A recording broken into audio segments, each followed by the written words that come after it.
কেউফালে গুজৰি গুমৰি আহিলে বান উটুৱাই নিলেহি গাঁওখন সুখৰে ঘৰখন পলকতে উটি গৈ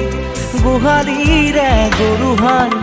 পলকত নিয়তিয়ে মোক কৰিলে কঙাল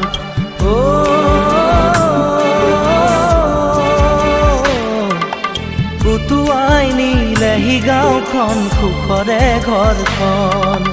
কেউফালে গুজৰি গুমৰি আহিলে বান উটুৱাই নিলেহি গাঁওখন সুখৰে ঘৰখন পলকতে উটি গৈ গোহালিৰে গৰুহাল পলকত নিয়তিয়ে মোক কৰিলে কঙাল।